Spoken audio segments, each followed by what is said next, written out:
En el siglo XVII y en el corazón de la monarquía hispánica conviven lujosos nobles y harapientos hidalgos.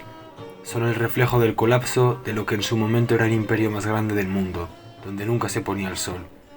Ahora, presionados por todos los frentes, el burlesco y decadente panorama de Madrid deja entrever el fracaso de una sociedad y sus ambiciones. Nacido en 1599 en Sevilla, Diego Velázquez será el interlocutor por excelencia de todos aquellos partícipes del Siglo de Oro. Es de oro porque, si bien la decadencia de la monarquía hispánica era palpable e innegable, la española fue una sociedad que se giró sobre sí misma e hizo de sus dolencias el germen de una explosión cultural sin precedentes. Hombres como Lope de Vega, Quevedo o Cervantes harán lo propio en el mundo de las letras, mientras que Velázquez empleará su pincel. Si bien su obra es extensa y cubre diversos tópicos, Velázquez dedicará lienzos a representar la vida del populacho. Estos cuadros destacan por su madurez, rehusando participar en la satirización de estos personajes y en cambio representándolos con la máxima dignidad. Así lo hace con su obra de 1645, El bufón el primo, un cuadro improvisado como deja ver la ausencia de correcciones sobre el lienzo y el origen reutilizado del propio lienzo. No obstante, el cuadro no cuenta con la habitual ligereza y descuido con que se realizan obras improvisadas. Más bien, ofrece una visión serena del bufón Sebastián de Morra, con una mirada que transmite la profundidad de espíritu inherente a cualquier ser humano. El papel de los bufones es un elemento oscuro y a la vez literario de la vida popular y cortesana durante la Edad Moderna. En las zahurdas de Plutón de Quevedo y las empresas de Diego de Saavedra Fajardo se pone de relieve su carácter escurridizo e importante papel político, dice este primero.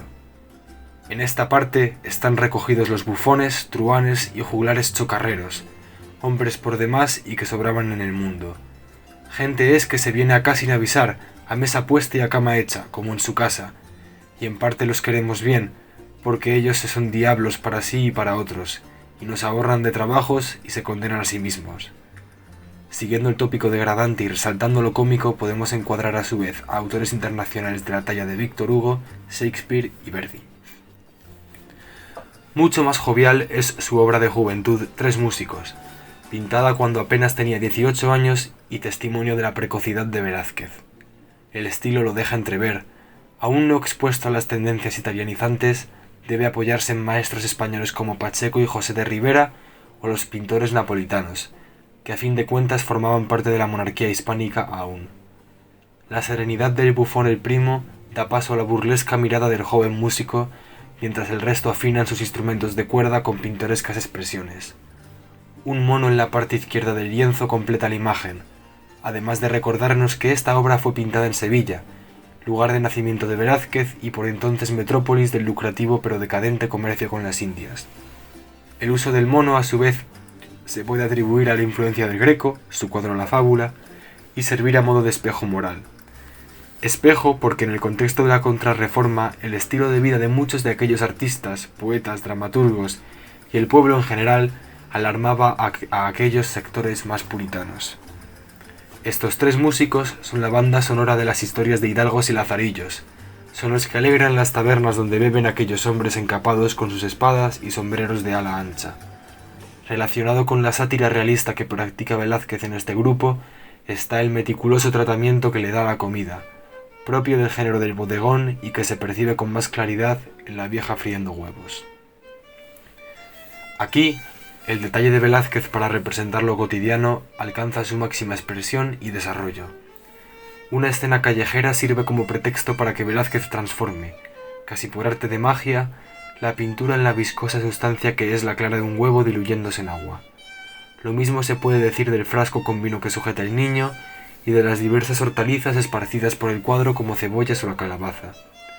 Gracias a un chiaroscuro prominente, el fondo oscuro hace resaltar a los alimentos y las facciones humanas de los protagonistas del cuadro, aunque sí es cierto que hay ligeras incongruencias en la aplicación de la luz y perspectiva, que denotan que esta es también una obra de juventud.